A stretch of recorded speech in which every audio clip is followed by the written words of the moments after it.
Hey bestie, it's Teresa Shea from FlyFierceFab, and it's time for us to do our nails. I'm so excited to do this set today. It's a recreation of one I've seen all over the place on Pinterest. Now, I've seen a lot of people post it, so I don't really know who did it first, but me and you, today we're gonna do it to make these press-on nails. Let's get into it.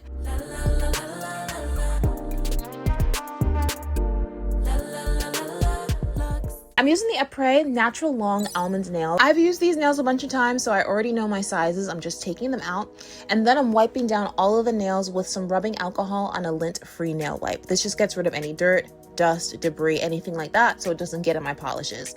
Now, because these are plain clear tips, you have to start off with some base gel. I always use this one by Beetles, and I'm just going to apply it onto the nails. You want to make sure that you cover it really well. You don't want to put on like a ton, but like if you miss any spots, like you will definitely notice when you go in with your polish. I do one coat of that, then I cure it underneath my nail lamp, and then next I'm going to go in with the sheer pink polish that I got in this set on Amazon. I am going to do 2 coats of this polish because it has a very like sheer color payoff. So again, just like with the base coat, when you go in with your first coat of polish, whatever your base color is, you really want to take your time and make sure you've covered the entire nail, because if you skip any spots or if it's uneven in any areas, like you're definitely going to notice that as you go on with your press-on nails. Sometimes you can cover it with a design, girl, but sometimes you just can't. So I do 1 coat, I cure it under my nail lamp, and then I go in and do that second coat. So I really feel like, you know, the coat of base gel and that first coat of polish, those are the spots where you really want to take your time and make sure you've covered everything. After that, you can move a little faster, but you know, you got to lay the foundation right, basically. Okay, after I cured that second coat, I wanted to mix together a very like specific shade of pink to do for the French tips on these nails. Now, every nail in this set is not getting a French tip. I'm just going to do it on fingers 1, 3, and 5. So I'm mixing together these 2 pink polishes that I got in the set from Beetles on Amazon until I get the color that I want. Now, at first, I thought I wanted to be somewhere around here. Then I was like, you know, I think it needs to be like a lighter pink shade. So I added some more light pink polish and I mixed that in very well. I'm just using a wooden cuticle stick, by the way, to mix this. This way I can get the exact shade that I want. Now I'm using a long nail art brush. I got a set on like Shein, and I'm using the longest liner brush from that set to paint the French tip on the nails. Now, I am trying to be pretty precise about this. Like, I would have gone in more and cleaned it up. If you were going to see like the whole like French tip arch part of the nail, you're not going to, because we're going to airbrush over that, but I still wanted it to be neat, girl. And honestly, French tips for me, they still take some time. So I'm going in and I'm just like trying to get like the shape right, figure out how high I want the arch, and just doing the outline of the French tip first. And now I'm going in and doing the second coat using that same liner brush.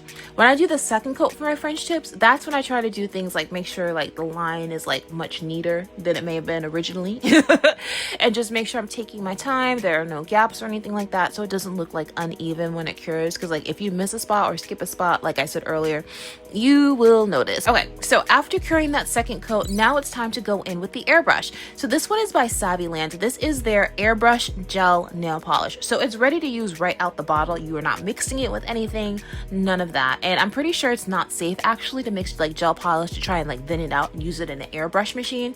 You got to use the specific airbrush gel polishes for this type of work. They also have airbrush machines, of course, as well, and it's really easy to set up. And we're going to lift off this lid here and then add a few drops of the color that we want to use, and today I'm using the color white because that is what we need for this nail design that we're doing. This is super easy to use. By the way, the machine itself is rechargeable, so I tested it out first and then I started like spraying on the nails. Now again, this is my very first time ever using this machine, so I was trying to get a feel for it in the airbrush process. I don't know why I was holding the nail right side up when I started airbrushing.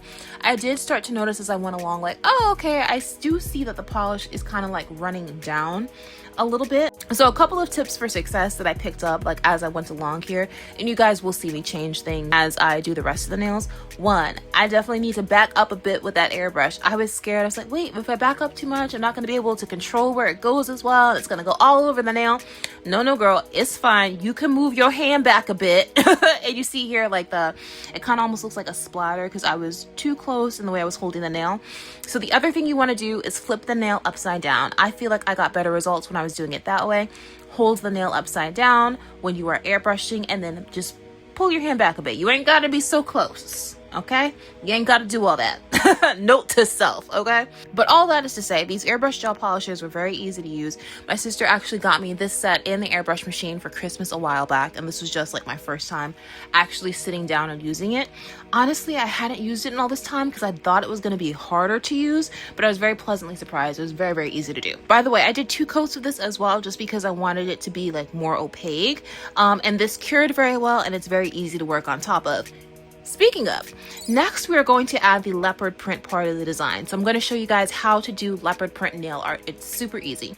Basically what I'm going to do is use a chocolatey brown gel polish and then also a black gel polish. Both of these are by Beetles. So using one of those dot nail art tools, first I'm going to pick up some of the brown polish. I started off doing like smaller spots because I was like, oh, you know, this is like the pinky nail. I think I want to keep things smaller. No, girl.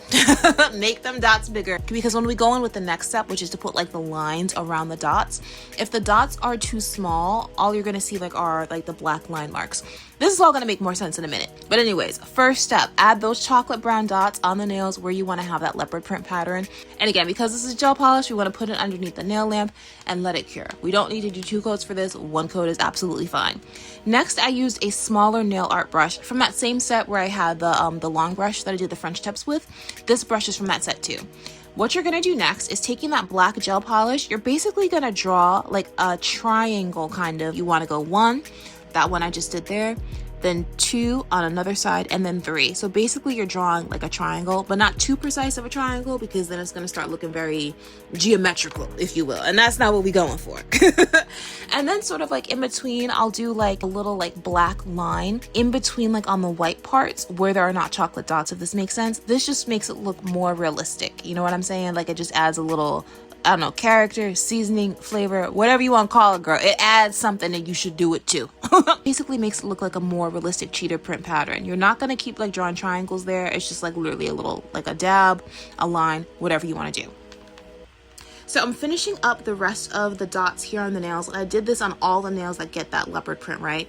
I just did those 3 lines along each dot, and then I just sort of filled in on the white areas with like little lines here and there. You don't want to make them too thick because it doesn't look right. Like if they're too thick, you definitely don't want them to be as thick as what you're drawing around the dots, if that makes sense. I hope this was helpful. I feel like when I do my press on nail classes, people are always asking about like 2 things, French tips and leopard print. Anyways, now that we've done that part, we're going to cure that underneath the nail lamp. And what I like to do is while one hand of nails is curing, I'll work on the set for the other hand on my nail stand. Okay, so next we're going to start working on the star that goes on the nails. Because if you notice, for these leopard print nails, right, basically you have your base coat, it gets a French tip.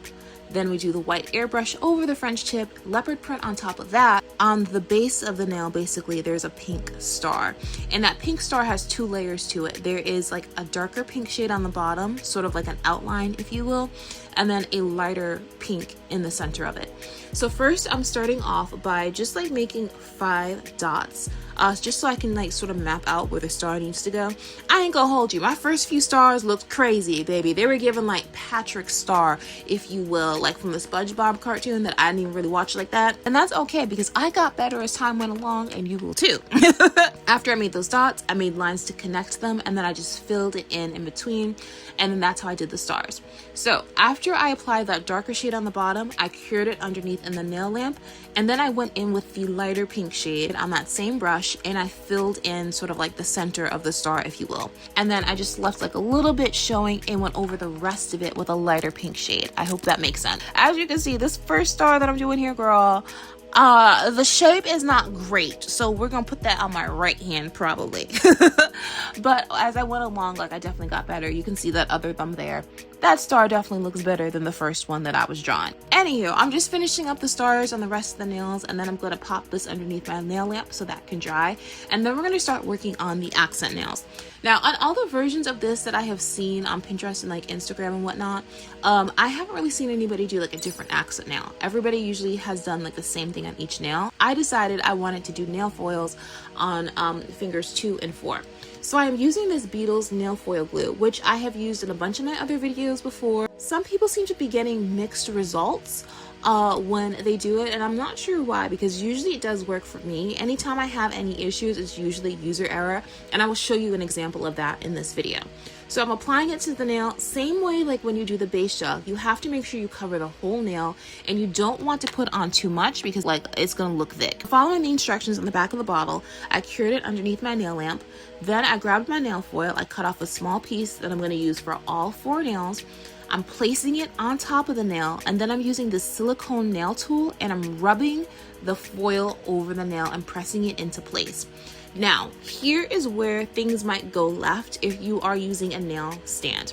When I'm holding this nail on the nail stand, I probably needed to center the nail more, because as I'm holding it, like when I push on the tip of the nail does start to lift off of the nail stand. And that is because of how I placed the nail on the nail stand. Now, all that is to say, that means that sometimes I don't push as hard in areas where I'm trying to like lay down the nail foil. And if you don't lay it down all the way flat, when you go to peel up that nail foil, there's going to be a little gap there, because that is where the nail foil did not get pressed into the nail glue, so it did not adhere to the design, and then it did not transfer. Does this happen to me all the time? No. You see that little gap there? Okay, we're going to fix that. Just take the nail foil and press it down again in that same area and then lift it up. The reason why I'm running into this issue, again, I'm using the nail stands. Like, I don't want to put my hands under the gel lamp and whatnot. That's why I do this process to make press-ons. And honestly, this doesn't look too bad. I am okay with this. Now that we've done the accent nails, this is my all-time favorite top coat. I get it on Amazon. It's going to be linked in the description along with everything else that I'm using in this video for you guys. And basically, you can get everything except for the nail foils on Amazon. I get my nail foils from Tiger Nail Supply. I try to take my time when I'm doing my top coat. You also want to make sure you get like the edges, like the sides and tips of the nails. This way your design is protected, and like as you're using your hands and whatnot, like you don't chip anything. Whenever I do this, I never experience any chipping, any peeling, anything like that. My design is always really well protected, and my nails last for a good long time. And that's important because I like to try and keep my press-on nails on for about like maybe 2 weeks. Anytime that I switch them sooner, it's honestly just because I got tired of the set and I just want to put something else on. And now it's time to get pressed, babe. Let's put on our nails. So this is the exact nail prep routine that I do to make my press-on nails last for at least 2 weeks. I start by removing my cuticles. I'm a little nervous about trying to do that with a drill because like I don't want to do too much and like mess up my nail plate. So I use the Sally Hansen Instant Cuticle Remover. Basically, you apply it on your nails, you let it sit for 60 seconds. Then after that, you use a wooden cuticle stick like I'm doing here, and you just like run it around the bottom of the nail to get rid of your cuticles. Then after you do that, you want to make sure you wash your hands. So that is always step 1 for me.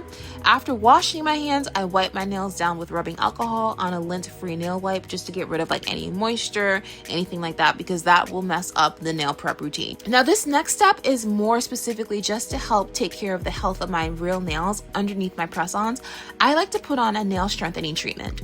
The ones by Nail Aid are really great. My go-to is usually this one. It's their like keratin nail treatment. Recently, I've been trying their biotin nail treatment. That worked really well as well. Not only do my nails feel like really good, but it did not interfere with how well that my nails adhered. And I always want to make sure I test that first before I suggest it to you guys. Basically, I put on 2 coats of a nail strengthening treatment on all of my natural nails before I apply my press-ons.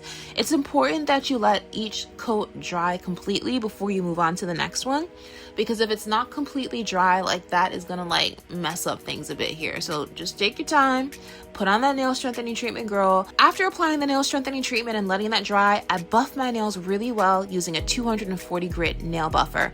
That is basically to get rid of any shine, anything like that, but it also isn't too harsh where it's gonna like mess up your nail, if that makes sense. Okay, so these next couple of steps, they are real important in my nail prep routine. So I go in with the Airbrush dehydrator first. It's called their pH bonder. What this does is it gets rid of like any moisture, anything that's left on your nail plate to make sure it's nice and dried out. This way your nails will last longer. I have tried other brands. The other brands that I've tried have not worked as well as the Airbrush one in terms of keeping my nails on. So that's why I stick with Airbrush. And then I go in with their primer. And basically this is like, it has like a sticky finish to it. And it's almost kind of like a double stick tape, if you will. It's just going to help the nails adhere better when you go in and you glue them on. So 1 coat of the Airbrush dehydrator, immediately followed by 1 coat of the Airbrush primer. This is really key in my nail prep routine for keeping everything locked in. That along with the wiping the nails down with alcohol. Very important. Don't skip those steps. Okay, next, the nail glue. This is what I feel like most people ask about, like what nail glue do I use? I have used the Beauty Secrets Drip and Clog Proof Nail Glue by Beauty Secrets for like a few years now. It works really, really well. Recently, I started using the Curve Life, the solid nail glue. I like that one a bit better because it's thicker. I feel like you feel the nails lock in, and I like it better for when I put on my press-on toenails. It just kind of like seals everything better. The actual process for gluing on the nails, right? First, I take the nail glue and I put it on my natural nail. You want to make sure you spread it all over like your actual nail plate, because if you miss any areas, the glue's not gonna be there, girl.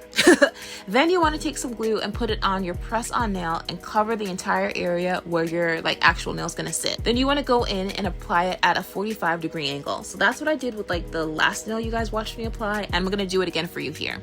So basically what that means is you don't want to just kind of like slap it on and like hold it. You want to go in with it at an angle. After applying more glue to this press-on, I'm going to do it again and show you. See how I'm like holding it up and then like I slowly like flatten and press it. Now, you don't want to use too much glue, because if you use too much glue, it's going to come out like the sides and the bottom of your press-on. You're going to get that like little bit of crust when it dries. You don't want to do that. And you don't need to like pinch and hold like your finger super hard. Like light pressure is fine. So glue on your natural nail, glue on the press-on nail, go in at that 45-degree angle just like this. Hold your nail in place. Usually about like 15 seconds or so will do it, and then you can move on to the next nail. Now, my biggest tip for success is you absolutely do not want to get your nails wet for at least an hour after gluing on your nails, like at all. Do not wash your hands. Do what you gotta do before you start your nail prep routine, honestly, girl, because once you start that nail prep routine, hand washing time is over. You gotta wait for that glue to dry. Like for ultimate success though, I will glue on my nails before I go to bed. And this way the glue has time to like fully dry and get locked in for a good long time before I get my nails wet again. Oh, and I almost forgot, a little cuticle oil, girl. I don't do that right after the nail glue. Like this is more of a next day thing for me, because I don't want to like mess up how the glue like sets and cures. But anyways, if you have any questions, let me know down in the comments below. I will have everything linked for you guys that I use in the description box. Again, most of it came from Amazon except for the nail foils. Thanks for watching, stay snatched, and I'll see you next time. Bye.